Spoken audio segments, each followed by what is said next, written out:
What the guan, what the guan, what the guan, folks. Give me 1 second. I'm gonna give some time for people to roll in. And we're gonna get this party started shortly. Get my tunes ready for us. As you know, I like to play a little bit of music. Let's see. What do I want to play here? Let's see what kind of music I got. Let me make sure I don't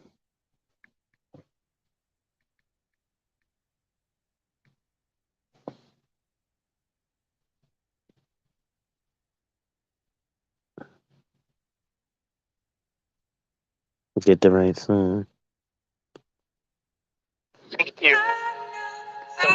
No, that's not it. Malika, what's going on? How are you? So today is a little different because I'm on the road, so I'm not directly in front of my stuff. So I'm trying to do this here. This is the wrong song. Where's my song? Hold on, let me see. I'm trying to find. There's a specific song I'm looking for. No, that's not it neither. Give me 1 second here, y'all. I There's a lot of stuff that done happen in the financial world that done happened, and it's pretty crazy. Here we go. Here's one of the songs I wanted to play.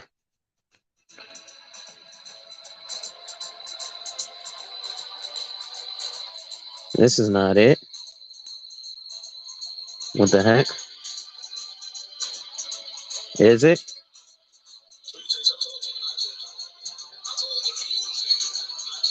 No, that's not the right song.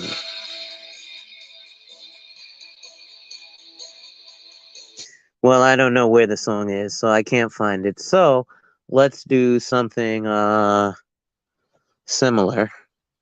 In the similar vein of what I was looking for. And then we'll go from there, right? And then I'll get this show on the road for you. What's going on, Wally? Um, well, I guess I won't have music today. I'll just go straight into my articles. And we'll do it like that. So, what's going on, Kay? Okay, actually, I'm glad you're around. So, ironically enough, my license is now active in the state of Maryland. I guess you got to be pushy with them folks at the state because I had to email the person who's in charge of licensure in the state of Maryland because I was like, yo, it's been like 2 weeks. I done paid this fee. Why y'all ain't giving my license? Then I looked this afternoon and it's right up there. So you know what? I don't think I'm going to have a very specific topic today. I think today I may have a bit of an open panel. Thank you, Kay.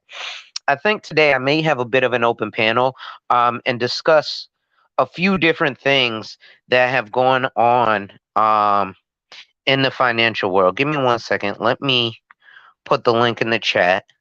I know it's early on. You don't have to join right now if you don't want to. If you do, feel welcome to come up. No need to cam up or anything. Like I said, I'm a little bit on the road, so I'm a little bit behind. But I've been going for 4 minutes, so let's get this show on the road. Yo, yo, yo, yo, yo, yo, yo, yo, yo. It's your boy, the insurance junkie, your fiduciary fella, the all-star advisor, Alonzo Hall. And I've returned today to weapon tap on your head with another ADH wealth solution. Today, on Friday Night Financials, we'll actually be having a little bit of an open panel with a multitude of topics. Hold on 1 second. Let me bring up the YouTube actually so I can see what to go on here. Why is my phone? See, I hate all this stuff, man. My phone is acting wonky. Hold on a second there, y'all. All right, let me open this. All right, here it is. Let me clipboard paste. Boom. So I put the StreamYard link in the chat for those who, if you do want to come up, like I said, feel welcome to. If not, no harm, no foul. So today I'm probably just going to be ranting a bit because I ran into some stuff that Like I said, they were talking about the Silicon Valley banks today.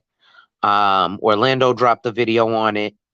Um, but I wanted it, and a lot of people have given me that information.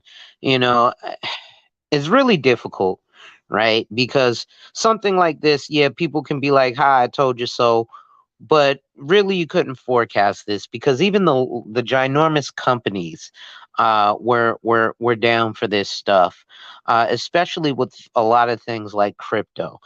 And while I personally don't believe in crypto on my level as a professional, I do have to know, a little bit about it. Now, honestly, it doesn't have much utility, but it does exist, and I have clients who are interested in it, so I kind of know about it, right?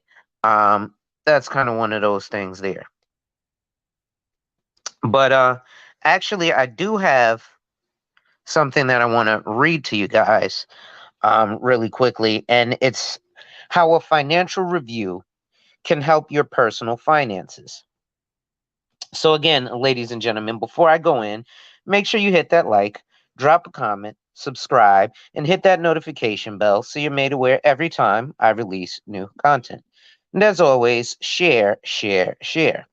Lastly, to contribute to channel growth or to schedule an appointment with a licensed financial professional, the links will be in the description. So, what is a financial review? Okay. A financial review is a comprehensive look at your personal finances.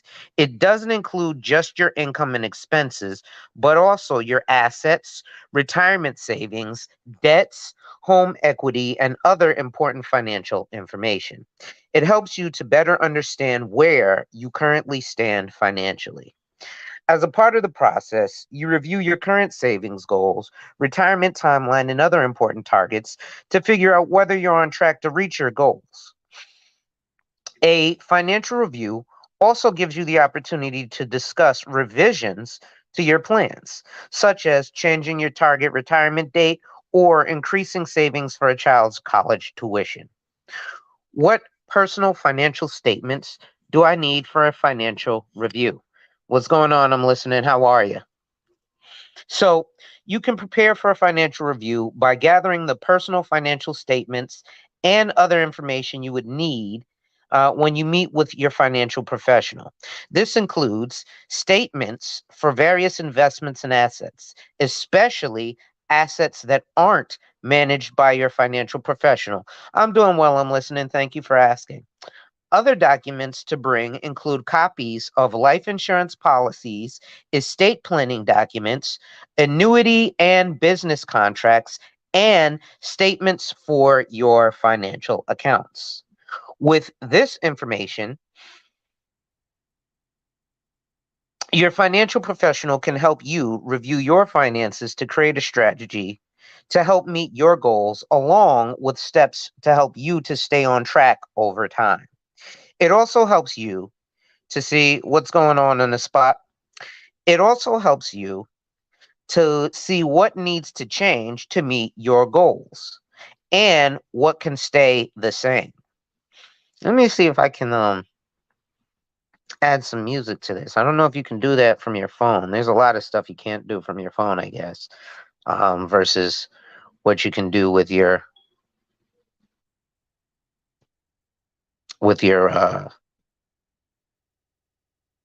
on your computer. They got countdowns, they got backgrounds. All right, here we go. Let's add a little bit of music. I don't like that.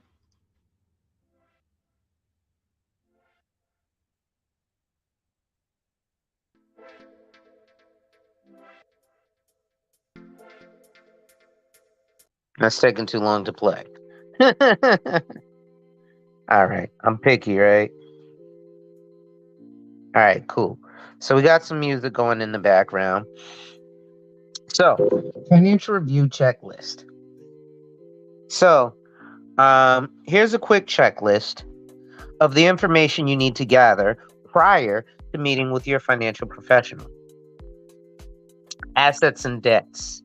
Account balances, including checking, savings, money market, and other accounts in your name. Balances of investments you currently hold, such as retirement and savings accounts, and how much you're saving in each. Kay, you've got me. You don't need to check. Listen, no, I'm messing with you. I'll hook you up with that actually. Um, Actually, you know what? There's a few people I'm gonna hook up with that. So, um, I'll definitely get with you, Kay, and I'll show you about that. Um, Balances of all debts tied to your name, like student loans, car loans, mortgages, and credit cards. Malika, you have one actually, but I'll get you another one because there's a fuller one that I want to give to you. Now that you're actually my client, I have two. I have one that's 4 pages long, and then I have one that's 17 pages long.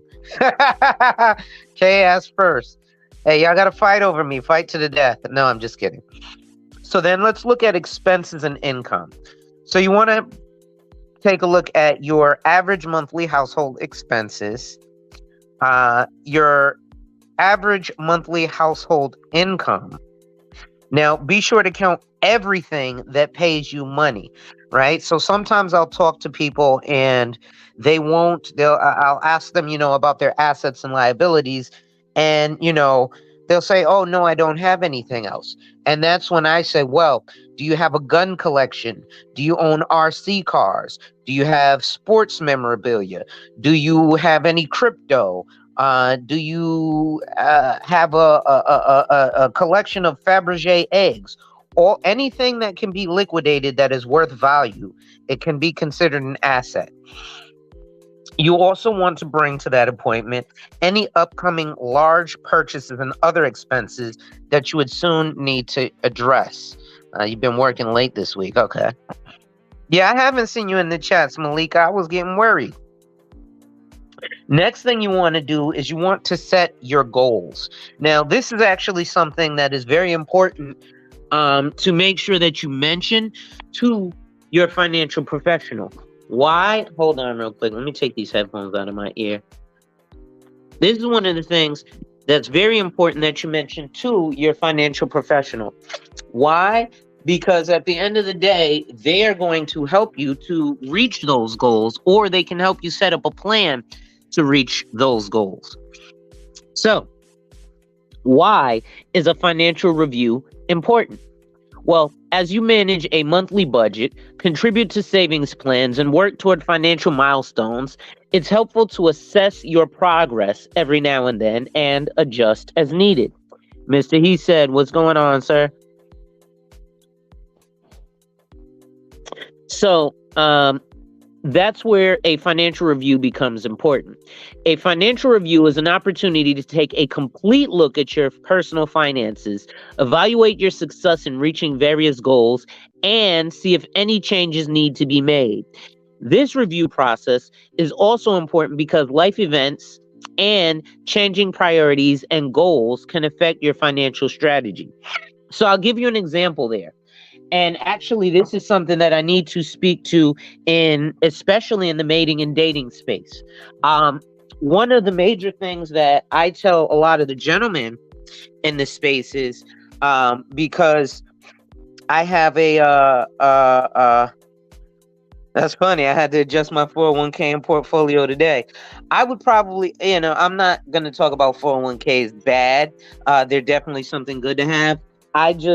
I know of some other products that will probably beat a 401k, and you don't need to fund it the same way. The only reason I'm not the super proponent of a 401k is because it's a tax deferred product. And there's nothing wrong with tax deferral. Shango, what's going on, bro? But I'd rather pay the taxes today because you don't know what taxes are going to be in 20 years. And it's likely that they're only going to raise, right? They're not going to get lower. So things like 401ks are very beneficial to companies because they get a huge tax write-off for allowing people to have certain retirement accounts, and for the contributions that they make. But it's not exactly superbly beneficial for you, the recipient, when it's time to do what's called annuitize or cash out when you're retired. Because now at 65, 75 years old, you now have to live off of that for the rest of your life. And the average balance as of today in a 401k is about $168,000. And so what happens is, let me just do you guys some simple math. So we're just going to say 170,000, right? So 401ks pay out in what's called period certain. 401ks and IRAs pay out in what's called period certain. So what does that mean? That means that the X amount of dollars is going to be paid out for a specified period of time. Or in this aspect, since we're using round figures, right? Let's say $200,000 is what you have in that 401k. They're going to guarantee you $20,000 a year per 10 years. Now, after that 10 years, right? So you retire at 65, 10 years goes by, you're getting 20 grand a year, but then you live longer than 10 years, right? So you're 75 and you didn't die, right? So now you're turning 76, but the money's gone. So now you need to go back to Walmart and check receipts. That's called period certain. That's how most 401ks pay out. The 401k was actually created to delete the pension, because a pension pays till death. However, people are living substantially longer in these days, so a pension is not beneficial for the insurance company, which is why this about 40, 50-year-old product, which is a 401k, came to the light. Right? Now, if you get something very similar, which is called an annuity, you have the option of period certain, but you also have the option of being paid for life. So let's use the same scenario. You're 65 years old, you got $200,000 in this annuity, and it's time to retire. And they're going to guarantee you $20,000 a year for 10 years, all right? After 10 years, all the money you put into the annuity is gone. But guess what? Because it's a life insurance contract, part of that insurance contract is that they have to pay you until death. Rob, what's going on? Yeah, bro, I ain't even get into the stuff that I'm about to get into. Don't worry, I'm going to get into that in a little bit. I'm just reading an article about the importance of a financial review. Oh, Ryle been in these streets, man. Ryle's definitely been on my panels, at least. I don't know about anybody else's, but when I go live, the brother's there. So you may have new financial goals that you want to focus on, making other goals less of a priority. You might also feel that some goals are creating too much of a strain on your budget, or a pay raise at work may lead you to increase retirement contributions or accelerate timelines for other goals. Find a financial professional today, hint, hint, like myself, to help you to review where you stand and look at whether your previously established priorities still apply. Oh, and Mr. He said, I know you got a lot of folks from Be More that rock with you. So just an FYI, I am also, as of today, now licensed in Maryland. So that makes 13 states that I am licensed in. And then I have some sub-agents who work directly under me. They are on my team. Right? I know people are like, oh, you shouldn't say they work under you. The reality is they do work under me, because they do. It is what it is, right? But, they're part of my team. And in that, thank you, I'm listening. And in that, I have, let's see, I have some who are licensed in Colorado and California as well. So that's, let's see, Colorado, Florida, South Carolina, Tennessee, and Alabama. So we've got a lot of states covered. So if I'm not in your state, don't worry about it. Either myself or one of the representatives on my team will be able to assist you. No doubt, brother. I appreciate it. So, yeah, find a financial professional today to help you to review where you stand and look at whether your previously established priorities still apply. This is an excellent time to become better informed about your finances and the progress that you're making towards reaching your goals. Whether you're nearing retirement or just starting your professional career, use a financial review to track your financial progress and create strategies to build even more financial success in the future. Yeah, I'm trying to be in just about every state that I possibly can.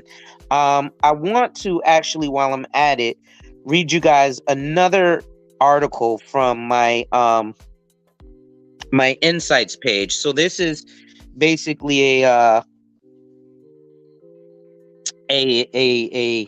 website that I you know what? In honor of what my man Rael just sent me, because y'all don't know, behind the scenes, right? I got folks, and I'm so appreciative because everybody, thankfully, I've crossed the 1,000 follower mark. I don't want to do too much hyper growth because I love the fact that everyone who comes into my live streams, y'all actually rock with me, right? And like, we actually have content. Just about everyone I probably have spoken to you guys in real life. You probably have my personal cell phone number, right? So, I get direct contact and feedback from my audience, which I think in a lot of these places in YouTube is rare, especially for financial people, right? Don't forget to join my masterclass for $9,999,999.99. But I got an article real quick that I know Rael is gonna love. JB, what's going on? But because I have a lot of people who are sending me stuff because they're like, bro, you've got like extreme knowledge that I haven't heard anywhere else. And so, I she said, where can I sign up? Malika, you already signed up. You're a client. So like, people send me all sorts of valuable information in terms of some of the stuff that I train and study for, because they're like, bro, you need these designations. It sounds like you already know the stuff that they're teaching in these classes. You just didn't take the test. And that's, ironically enough, a lot of my situation. A lot of these licenses, I just never took the test, but I understand and grasp the information inside and out, because when I get the book, I take 30 days and I read it from cover to cover, beginning to end. And then I go again. But so right now, I want to look at a February 28th, 2023 article about how an annuity indexing strategy helps with volatility. So that's market volatility and portfolio volatility. And as you guys may or may not know, indexed products are some of my favorite products. So the reason I like indexed products is because it's a combination of almost investing or almost being in the stock market. And so you get a lot of the benefit of being in the stock market and almost none of the detriment of being in the stock market. Now, what do I mean by that? So you have index funds, which are things like ETFs. Those actively participate in a market, in an index, in an indice. So when the S&P 500, for example, if you have an ETF, goes up and you have an index fund, your money in that index fund accretes, right? However, when that index goes down, guess what your money does? It decreases. Now, when you're looking at something like indexed universal life insurance or indexed annuities, it's, for lack of a better term, all the upside of the stock market, none of the downside. Now, it's not all of the upside of the stock market because we have to put some pain in the program so that people will buy investments and stuff, right? Trust me, I don't mind you buying an investment from me. Tamika, what's going on? It's a lot less work, a lot less paperwork, and a lot faster turnaround, a lot easier money, and usually people pour in substantially more money.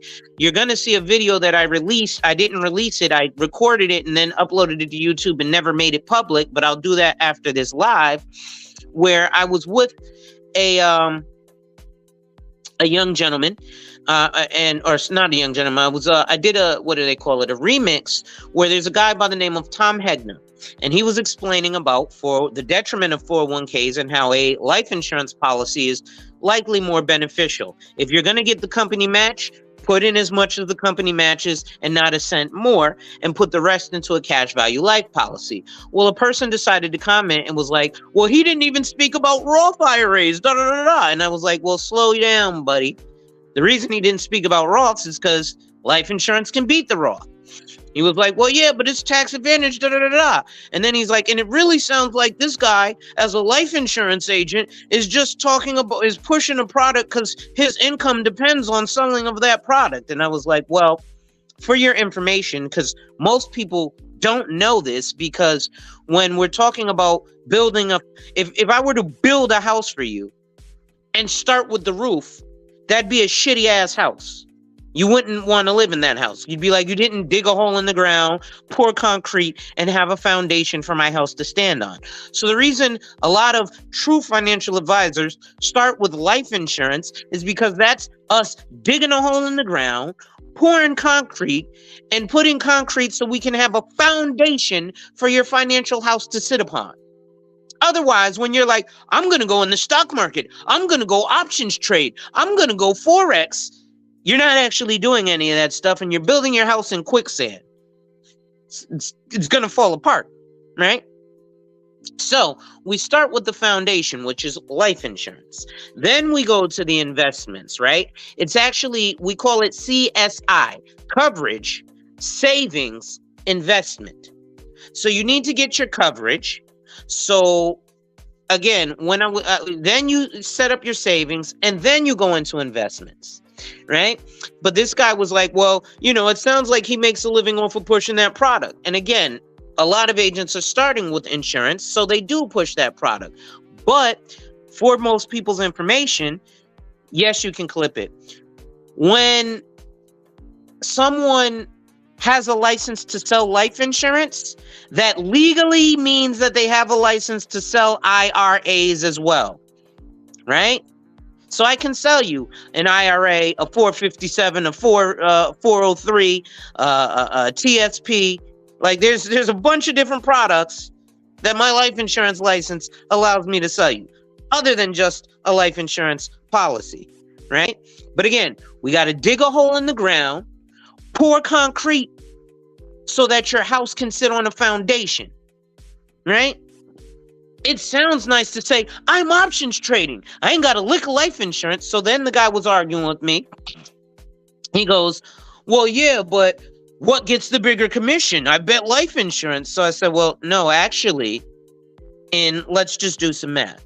So what I did was I made it I told him the absolute lowest commission that an insurance agent can get off of an annuity, which is 4%. The highest commission that an agent can get off of selling a life insurance policy would be 100% of what you put in for the year, right? Then I broke down the average pour in into an IRA or into an annuity, probably a Roth IRA, because the most you can put into an IRA is $6,000 if you're under 50. But the average pouring into an annuity is $50,000. So the average pour into an annuity being $50,000, a 4% commission is a guaranteed $2,000 check. Now, let's imagine life insurance pays you 100% of what the client pays, which it doesn't. Industry average is between 50 to 90%. The big boy companies pay less. The big boy companies that you hear of, Prudential, Mass Mutual, both of who I write for, MetLife, New York Life, the big dog companies, they pay 50% commission. So they pay half of whatever the client pays into the policy for the year, the first year. That's all. That's it. Right. So if you pay $1,000 a year into your life insurance policy and I get 100% of what you paid in, my check is only $1,000. So would I prefer to sell you life insurance or an annuity? Well, if it's for my check, I'd prefer to sell you the annuity. But for your benefit, this is why we're telling you about life insurance, because the life insurance is actually a little more beneficial for you. She said, thank you. I like concrete in the ground phrase too. I was using a pyramid with the insurance at the bottom. Yeah, so the pyramid can get difficult, especially on the spot. I don't know if you're licensed, but if you're with carriers like FFL, Family First Life, WFG, World Financial Group, PRI, Primerica, or PHP, People Helping People, a lot of those are, for lack of a better term, pyramid schemes, because they're MLMs, and your commission is dependent on the size of the group that you have working under you or as a part of your team, and it's heavily based on recruiting as opposed to real financial professionals. Not saying that you're not at those companies, but you're not trained to be a real financial professional. You're trained to be a product pusher, and that's no fault of the advisor. That's a fault of the company and the higher ups, right? This is why things like Primerica have they're number 7 in the country in market share in terms of quote unquote insurance companies, but they don't make the majority of their money off insurance or investments. They make the majority of their money of signing people up to be agents. So they have such a large market share because they have thousands upon thousands of people who signed up with them and never got their insurance license or their securities licenses. But I digress. So, I told the guy, I was like, hey, listen, at a 4% commission, I'd rather still sell you the annuity because you don't have to qualify for an annuity like you have to qualify for life insurance. But I digress. So, how an annuity indexing strategy helps with volatility. So, retirement can be as exciting as traveling the world or as relaxing as spending the day on the beach. Whatever your vision is, it takes careful planning to get there. An indexing strategy may help protect you from the downfalls of a volatile market, helping you overcome other challenges such as rising healthcare expenses and longer life expectancies. My apps, what's going on? As you save for retirement, growth that is linked to the market is key to helping assets keep up with inflation for the long haul. An indexing strategy attempts to mimic the performance of a market index, such as the S&P 500. I'm a licensed realtor. I share tips on how to begin saving for the first home. I always advise to insurance first, then build savings, then invest, like you said. I used to do real estate in New York City on the spot. I was a Rebney realtor with Caldwell Banker. I'd love to actually talk to you about some great things. Are you more of a buyer's agent or a listing agent? Or are you a broker? I'll wait for your response and I'll keep going until you respond. So an indexing strategy is the foundation for the calculation and crediting of interest on an indexed annuity. Both. Okay, so on the spot, we need to talk because one of the things I've been trying to do is partner with a realtor. And actually, I'd love to bring you up on this show. This is what Friday Night Financials is about bringing other professionals and talking to them as well. So one of the things, though, with realtors that I like to tell them about, and you should definitely talk to your clients about this, is something called a collateral assignment. Now, when you go to Google, they'll tell you that it's generally about a business loan.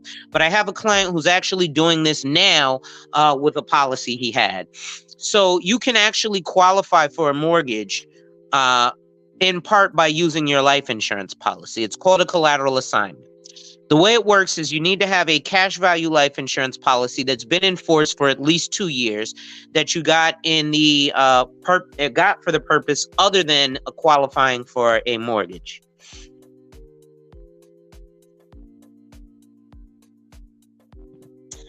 So I'll talk about that in a second, my apps. Let me just finish with on the spot.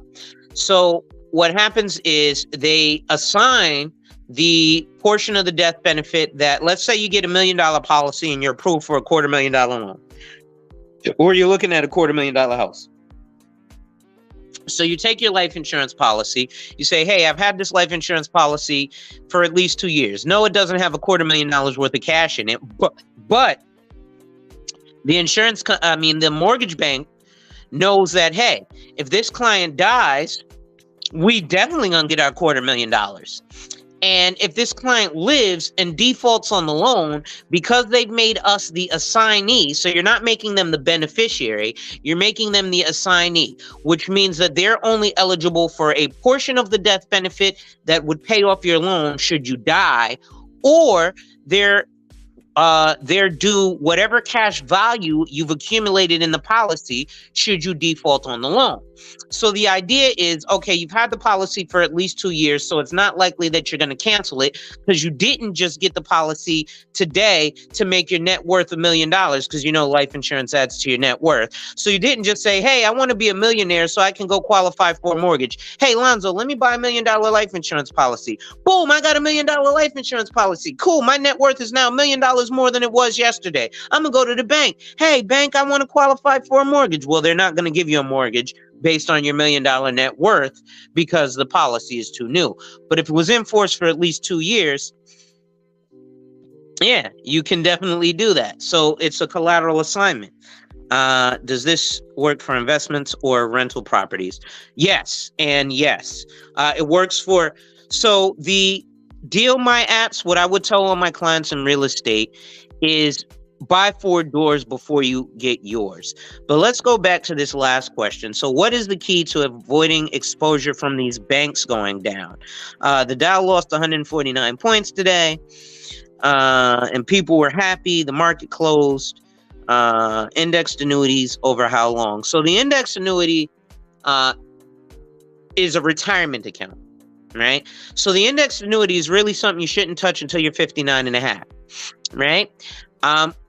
Which is kind of why I prefer life insurance over everything, because you can do the same thing with an annuity, but just like I was arguing with the guy today, annuities and retirement accounts and investments do not multiply your money. And he had a whole argument with me about, yes, IRA multiplies your money.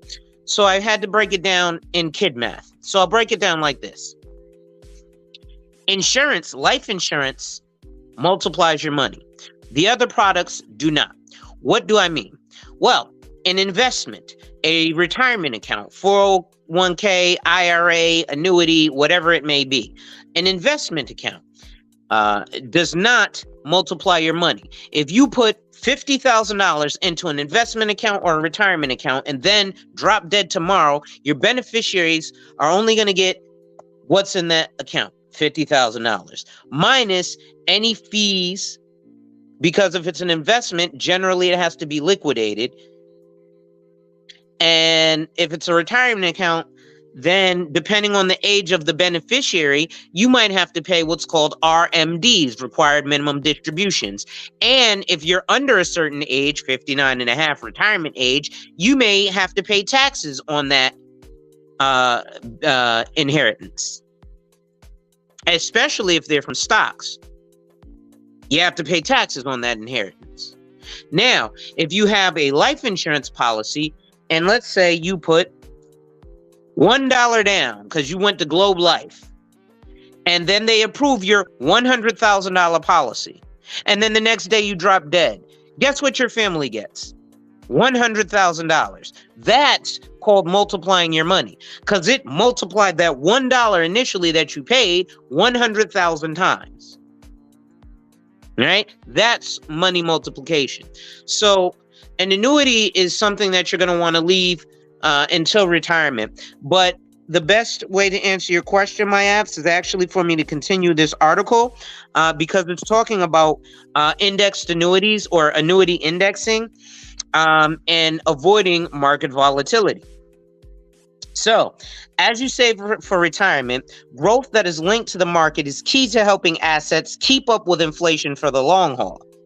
An indexing strategy attempts to mimic the performance of a market index such as the S&P 500 while minimizing exposure to the volatility by providing protection from downfalls in the market. So basically what I said before I started reading the articles, right? An index life insurance or an index annuity gives you the upside of the stock market with none of the downside, right? So again, what do I mean by that? In an index fund, the S&P goes up, your money goes up. S&P goes down, your money goes down. In an indexed annuity or indexed life insurance, S&P goes up, your money goes up. S&P goes down, your money just stays flat. You just don't gain anything, so you're at zero, but you don't lose anything. Then when the S&P goes back up, your money goes back up. S&P goes back down, your money just stays flat. Right? So you just keep growing, and then wherever you grew, well, then you just stop there. And then your money just doesn't gain, but it doesn't lose either. So an indexing strategy is the foundation for the calculation and crediting of interest on an indexed annuity. Now, again, I did say there has to be some pain in the program. So as we go through here, you're going to understand what the pain is. So you'll hear people talk about market cap, which is capitalization, or cap rates and things like that. So that's going to be in this article as well. So, an index annuity provides the potential for cash accumulation. So your annuity can grow based on how an index performs, but you're not actually buying any stocks or shares of an index. This means the money in your annuity is not at risk due to market losses. Your annuity cannot lose money due to volatility, and the interest credited will never be less than zero. For example, if an insurance company issues an indexed annuity with a 0% floor and the index itself falls by 3%, the annuity owner's premiums is protected by the floor. That is the minimum rate of 0%. In exchange for this floor that protects from loss, there is usually a cap on the growth of the index, right? So, for example, the cap might be 13%. Right? Excuse me. So what that means is if the market rallies 20%, because you have the protection of a zero floor, you're only going to get to benefit at 13%. But if the market drops 10%, you get the benefit of losing zero. So what is it? And before I continue, ladies and gentlemen, if you're enjoying the content, make sure you hit that like, drop a comment, subscribe, and hit that notification bell so you're made aware every time I release new content. And as always, share, share, share. Thank you, Malika. So now what is a cap rate? So as you investigate an indexing strategy, you might be asking yourself, what is a cap rate? Interest rate caps designate the ceiling or maximum gains for indexed annuities and indexed life insurance. The growth of indexed annuities aligns with the performance of a particular index. Interest rate caps denote the maximum amount of interest an annuity can earn, regardless of the change in index. As opposed to fixed annuities, which establish a guaranteed interest rate for a set period, indexed annuities have a higher growth potential than fixed annuities. For example, if you own an indexed annuity with a 7% interest rate cap, but the index earns 12% during the contract term, the annuity will be credited only the cap of 7%. So the growth is limited. Now, as you start to understand what a cap rate is, you may also be wondering why indexed annuities have them. The insurance company, in this case, has assumed all of the market risk. Quantum, what's going on? It has absorbed the loss.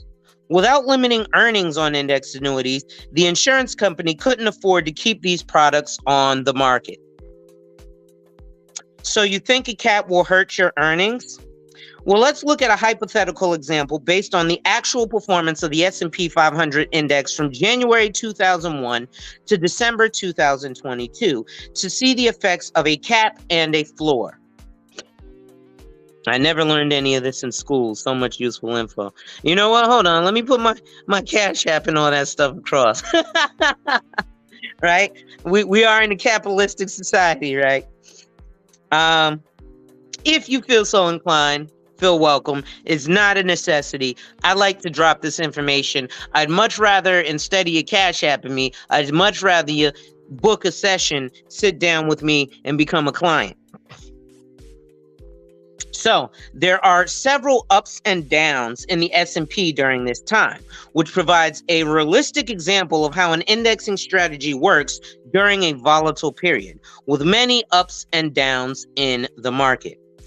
Notice the difference between the two values over the years. The capped option is usually higher, even though its average annual return was about 1.6% less than the uncapped option. And that's because during periods of decreasing return, the floor protects you from losses. So, I'm not in a position to really turn on the camera and all that stuff right now, so I can't show you guys the chart.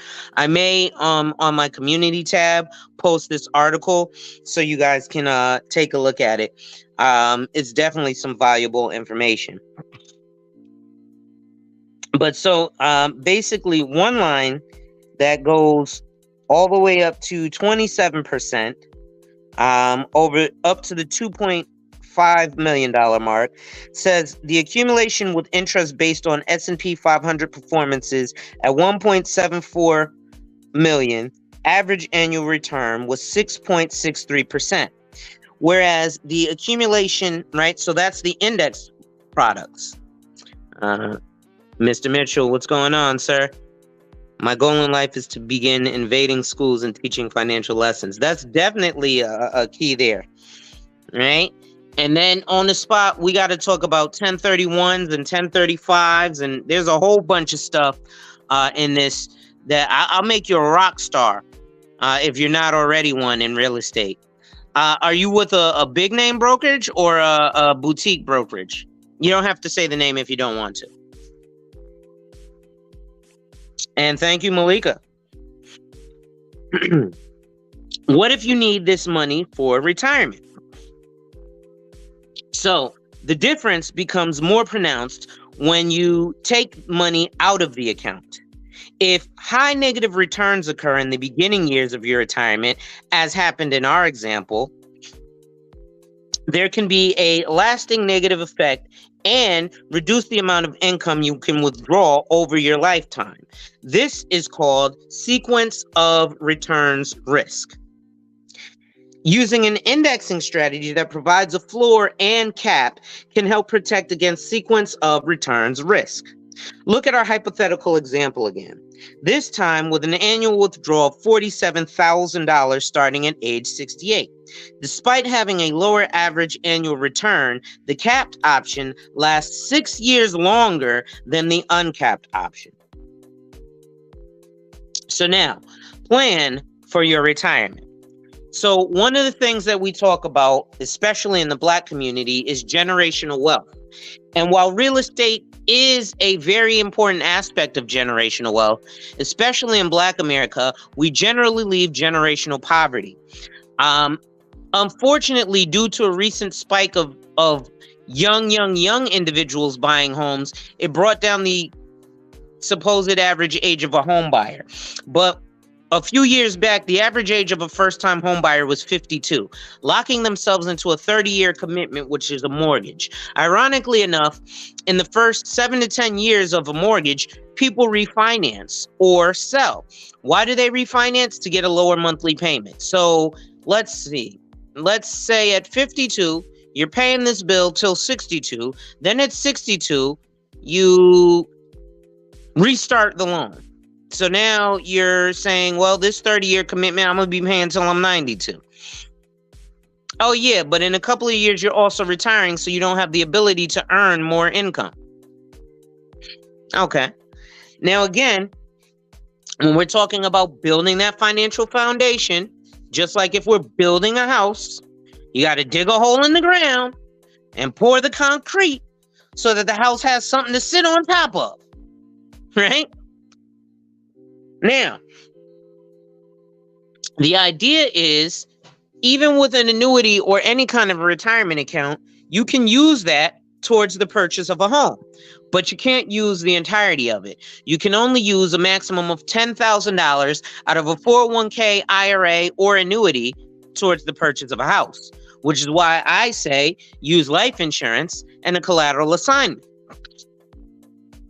because it's going to pay off in multiples. So, those are some of those things there. But when we're talking about generational wealth, number one, we need to know what a generation is. If you go to Google, they'll tell you a generation is between 20 and 30 years. The average income of an American is $50,000. So that means that the average income earning American who has anybody that they want to leave, quote unquote, generational wealth to, needs at minimum a $1 million death benefit. Why? Well, let's do some math. Everybody whip out your calculator. Right? Or at least somebody whip out your calculator. And when you go to your calculator, I want you to put in 1 million. Right? And then I want you to divide 1 million by 20. You'll find out that it's 50,000. So if we're doing $1 million divided by 20 years, which is the low end of a generation, to leave one generation of generational wealth, you need $1 million policy. That's $50,000 a year for 20 years. Right? So it's cool that we have LLC Twitter. And remember, I don't know if Kay's still here. He's going to be mad at me if I say this. But remember, you can go get 5 LLCs and $150,000 in business credit, though you haven't made a single sale in your business. She says, correct math. Yeah. So, Mulatto, what's going on? So, again, one generation of generational wealth. 50,000 times 20. $1 million. And that would just be leaving generational wealth for one person. Now, people have 3 and 4 kids. I know a young lady who is a business owner. She's doing fairly well for herself. She's teaching quote unquote financial literacy courses. Yet when I spoke to her, I was like, hey, I want to talk to you about life insurance. I'm good. My kids are set. I have a $500,000 life insurance policy, but you have 3 kids and you make at least $60,000 a year. The math ain't mathin', sis. So how are you teaching financial literacy when you don't have your financial foundation poured? It's not her fault completely, because only 6% of people in the financial services industry who have their license are black. So then we get a bunch of Wall Street trapper and the like, not knocking them, or we get a bunch of people who are like, I put $1,000 in and I made $10,000. Okay, that's cool. But can you keep that up for the long term? See, investing is not you don't put the money in today and get the money out tomorrow. That's gambling. Investing is a long-term strategy, right? So a long-term strategy, the average time horizon, which these are things that I never hear any of these fake-ass financial gurus talking about online. Time horizon. Somebody go to Google. Google the words time horizon. It's basically how long you're going to be in investment. So the average time horizon, she said, this is why clowns be talking about Forex and cryptocurrency. Very true. Now, I will say one thing, my apps, and this is going to be contradictory to what I just said. So things like Forex and options Technically, you do not need a license to enter into those fields. However, most people who are telling you that they trade Forex or that they trade options are not actually exactly. Time horizon means the number of months, years, or decades you need to invest to achieve your financial goal. Exactly. So the average time horizon is 20 years. The average ROI is 10%. Wealthy people don't go into the stock market or investing to get money. They do it to preserve capital. Or they do it so that they live off of the dividends. FYI, insurance pays dividends. Insurance and investments means you have to think. Right? So your average time horizon is, again, 20 years. Your average return is 10%, or your average accretion. Right? Now, let's look at what's called exit strategy, because I never hear any of these clowns talk about exit strategy either. But before I go there to exit strategy, I want to address what my app said, because a lot of these clowns do be talking about crypto and Forex and options. And realistically, even though you don't need a license to get into options or Forex, to actually trade options or Forex, you need a minimum of $25,000 liquid.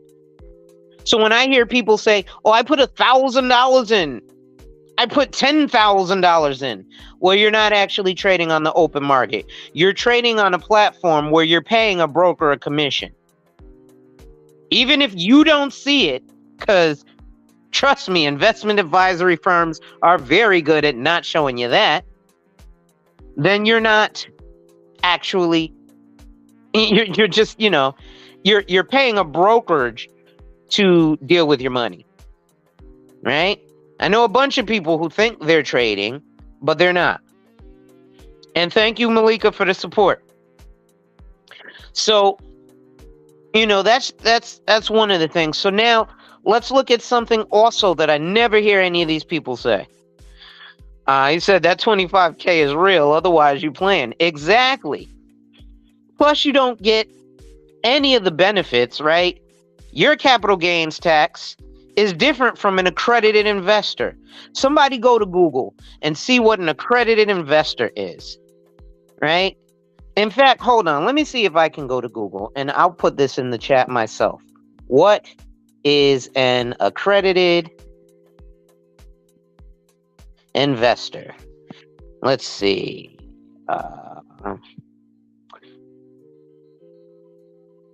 So let's see. Realty Mogul. I'm going to do the Investopedia. So Investopedia says here.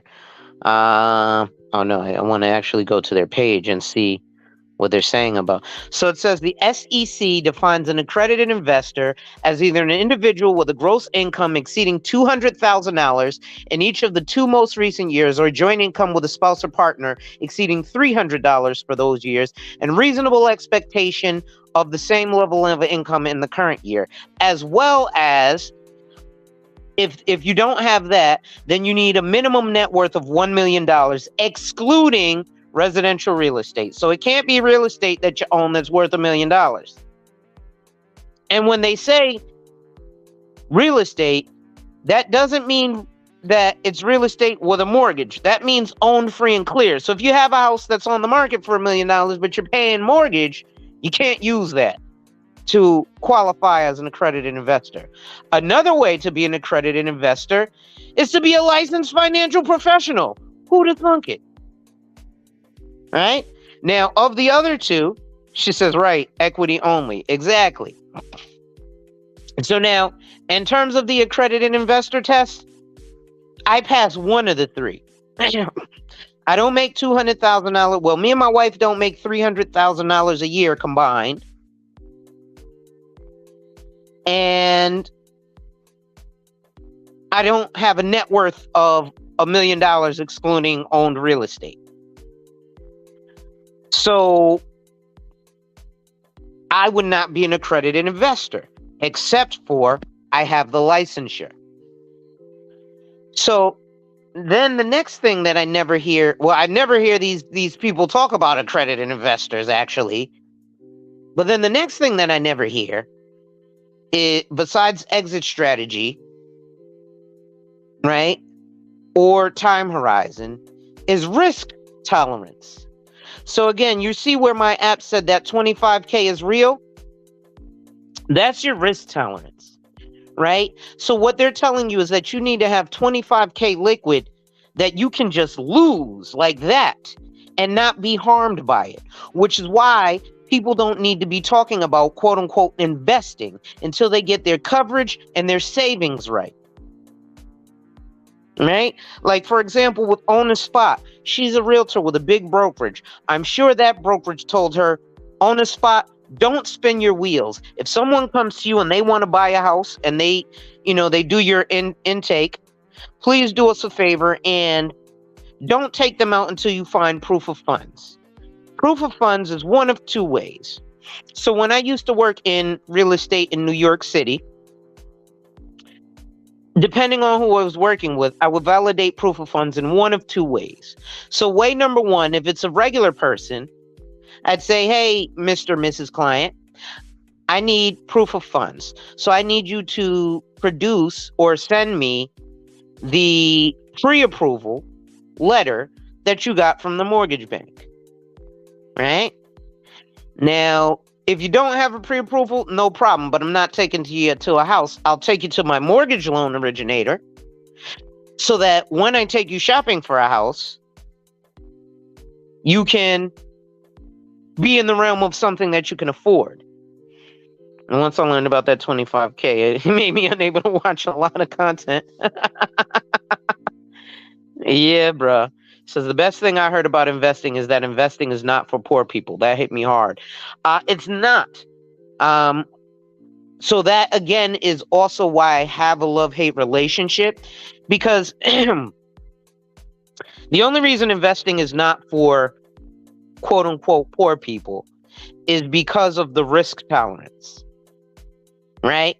Because risk tolerance means if you invest 25K with me today, oh, plus you owe me a commission. So 25K plus 2% of that. And then tomorrow, right, the market does like it did today and drops. And you lose all $25,000 of what you invested with me. Well, tomorrow I'm going to call you and say, hey, sir or madam, real quick, where do I send the bill? What's your email? Let me send you a bill via Venmo. Send them a bill. And then I say, oh yeah, by the way, that 25 grand, yeah, it's zero now. Did you pay my bill yet? Right? Usually I'll wait till you pay the bill and then I'll go, hey, your 25K, yeah, that's zero. Now, what risk tolerance means is if you can lose that 25K and not be financially harmed by it, then you have probably a high risk tolerance. Most people have a moderate to low risk tolerance. Like 90% of Americans have a low risk tolerance. So, damn, I've been going for an hour. I didn't even expect to be able to go this long. Let me continue with the article. I was just... Oh, hold on. I was just running my mouth. What's your thoughts on Schwab index funds?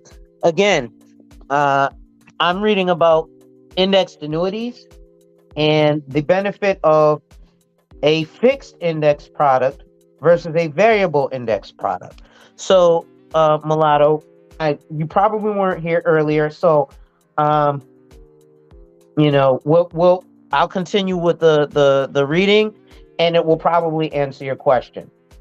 So, think about spending 20 years or more in retirement. What if you live longer than that? Well, some index annuities offer a guaranteed lifetime withdrawal benefit rider that may help your money last as long as you do. A GLWB rider guarantees that the policy owner can withdraw a specified amount for their life or for their life and their spouse's life, even if the actual value of the index annuity decreases to zero. So what did I say? It's a payment till death. In addition, some GLWB riders offer boosters. With the booster, the policy owner will receive a higher withdrawal amount if they are unable to perform 2 of 6 activities of daily living, which includes bathing, continence, dressing, eating, toileting, and transferring. Adding another 5 years to our hypothetical example shows the benefit of having a GLWB rider. So protect your future. Markets are unpredictable, and volatility can have a significant impact on the amount of money you have in retirement. Now that you know what a cap rate is and how it works, consider an indexing strategy using an indexed annuity as you plan for your retirement and help protect against unnecessary risks. Okay, so I want to go over really briefly because it will kind of answer your question, Mulatto, about index funds. So let's take a look here. Where are we? So an indexing strategy. So what happens with indexed products? Creative, what's going on, brother?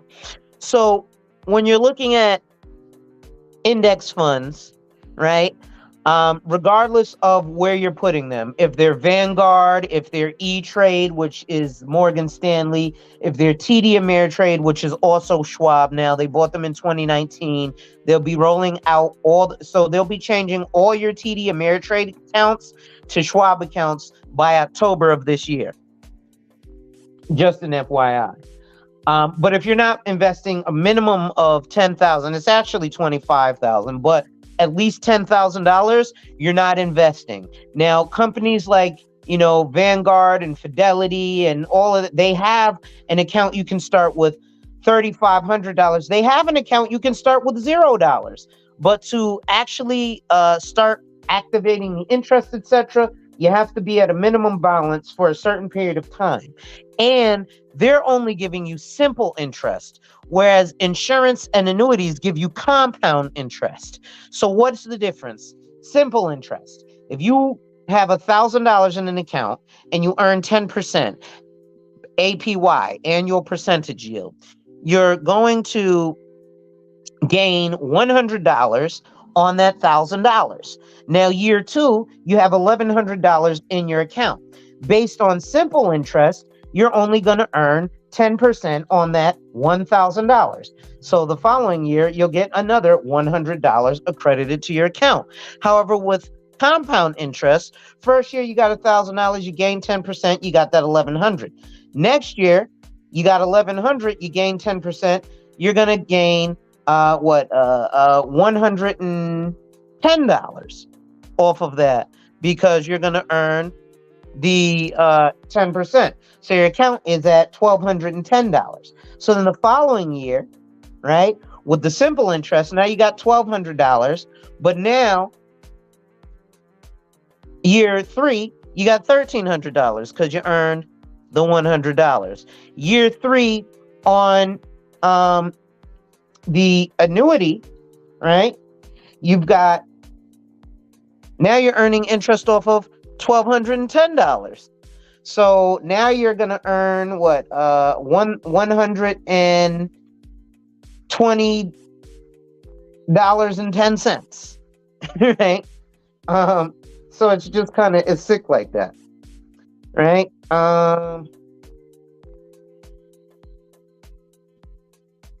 So I just wanted to read to you about, what index insurance and annuities do, right? So an indexing strategy attempts to mimic the performance of a market index, such as the S&P 500, while minimizing exposure to volatility by providing protection from downfalls in the market.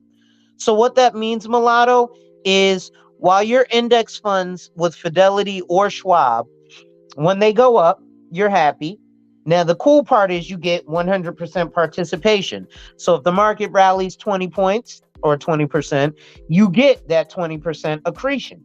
However, if the market crashes 20 points, you also participate in the decrease of your account value, right? So an index annuity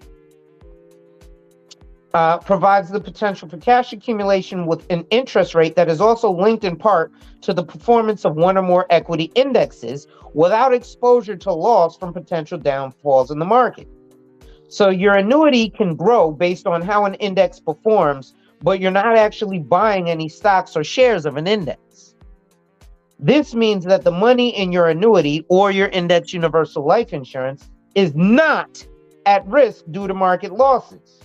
Your annuity or your indexed annuity or index universal life insurance cannot lose money due to volatility, and the interest credited will never be less than zero, right? So, for example, if an insurance company issues an indexed annuity with a 0% floor and the index itself falls by 3 points or 3%, the annuity's owner's premiums and cash value accumulation is protected by the floor.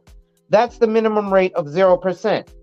Now, in exchange for this floor that protects you from loss is why the insurance company puts a cap, which is why you hear things like market cap, right? Which is capitalization. So, that's it. I've been going for a little over an hour, folks. I don't want to keep these crazy long, but y'all are here, and I get inspired when I get folks listening to me. But at any rate, folks, I hope you enjoyed it. In fact, give me a second. I want to put this article in the stream. Let me see if I can put this article in the stream so you guys can take a look at the chart. Hold on here. How can I do this? Let's do like this. Emeritus.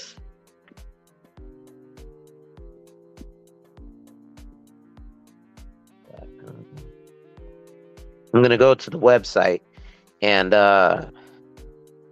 give you guys the article so that I can just do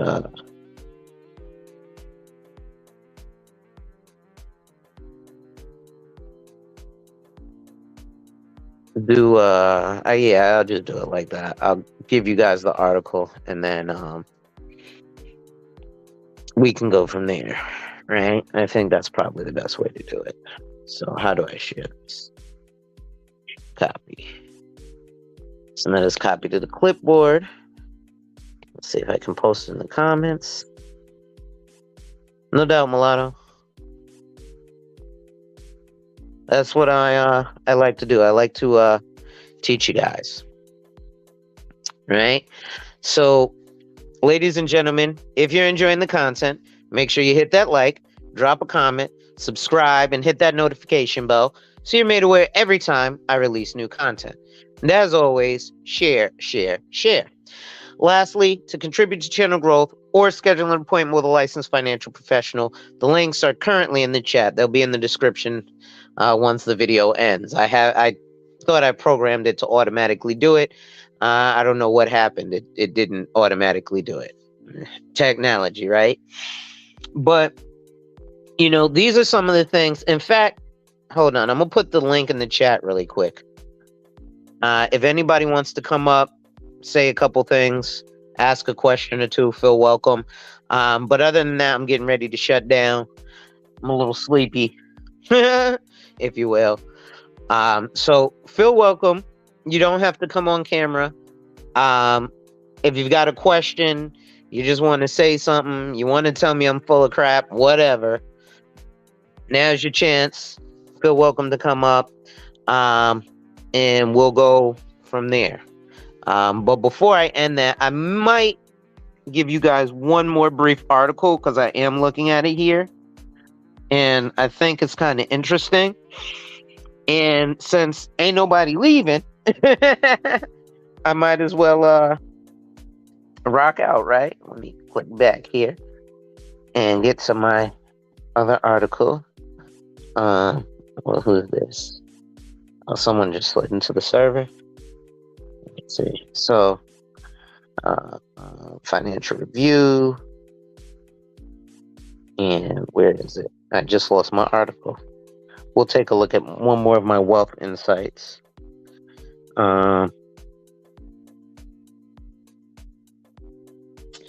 So actually, this is a good one.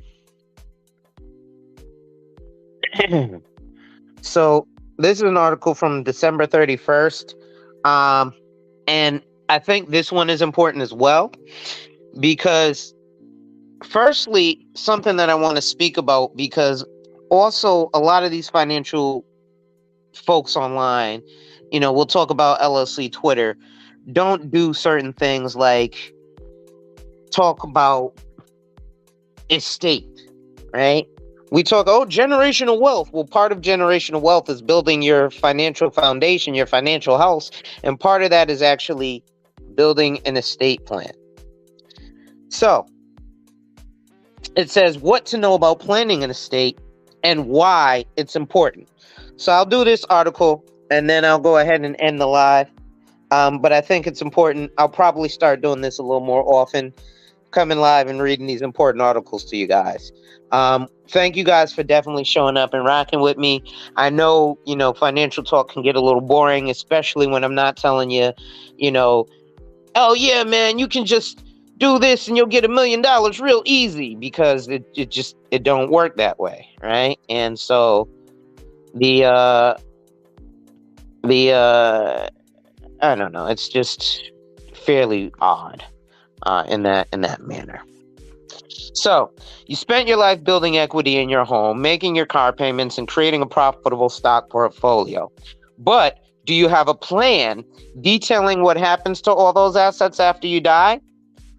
See, proper estate planning is important for anyone with all kinds of assets. It can help you determine exactly who you want your properties distributed to. And it puts the management of that disbursement into the hands of someone you trust. In the end, planning an estate gives you control over your properties, even after you're gone. So, what is an estate plan? An estate plan details how a person's assets should be distributed or managed in the event of their death, or if they can no longer manage their estate themselves. Assets can include a house, cars, stocks, pensions, or even a person's debt.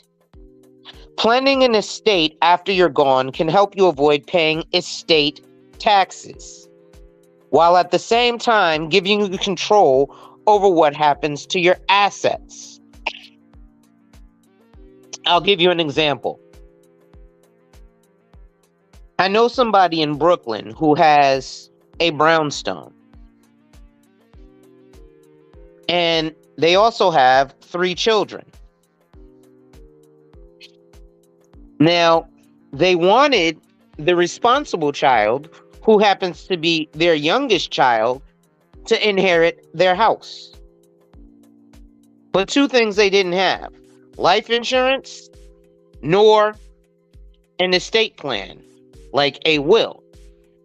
So, what happened? Well, when they died intestate. So the state said, well, we're going to give the house to your next of kin, the oldest kid. And the oldest kid happened to be a drug addict. So what do you think he did? He sold the house and got high.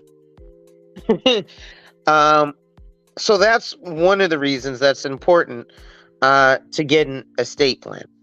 So many people don't spend enough time thinking about the benefits of estate planning, focusing too much on managing their assets in the present.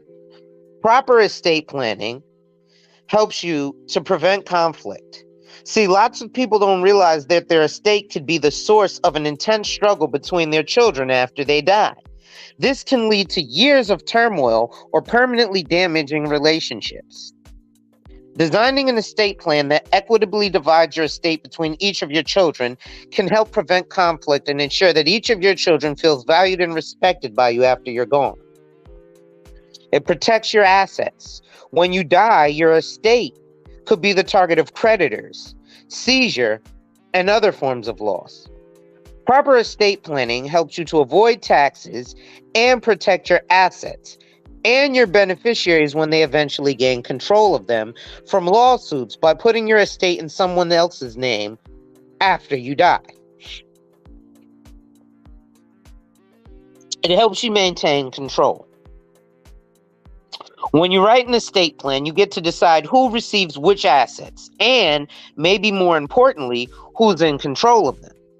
By selecting an individual you trust to handle your assets, you can rest easy knowing that your intentions will be carried out the way you intended.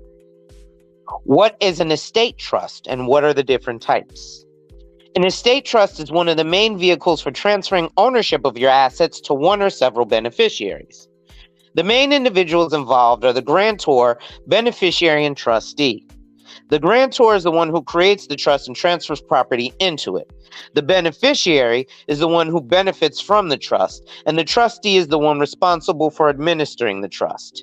These are some of the common types of trusts in estate planning: a living trust, a testamentary trust, a charitable trust, and a special needs trust. I'll go over those at a time in the future. So you want to make sure to team up with the right financial professional for a happy life. So don't put off preparing for the future. Planning your estate now means you can relax knowing your loved ones are well cared for after you're no longer here. I am in the business of fulfilling life, bringing you the valuable information to help you plan well and enjoy life. It's part of what I do. So that was the article. I did shorten it a little bit. I'm getting ready to get up out of here, ladies and gentlemen. Thank you all for who stopped by. Special shout out to Malika. Shout out to everyone who dropped by. Shout out to everyone who may be watching again in the clouds. So, ladies and gentlemen, if you enjoyed the content, make sure you hit that like, drop a comment, subscribe, and hit that notification bell so you're made aware every time I release new content. And as always, share, share, share. Lastly, to contribute to channel growth or to schedule an appointment with a licensed financial professional, the links are in the description of this video. With that being said, ladies and gentlemen, wipe ass. Work in progress every day and see success. Wipe ass. Work in progress every day and see success. Wipe ass. Work in progress every day and see success. And remember, ladies and gentlemen, when people challenge you, they don't challenge you to challenge you, but they challenge you to challenge you. Accept the challenge. Salute.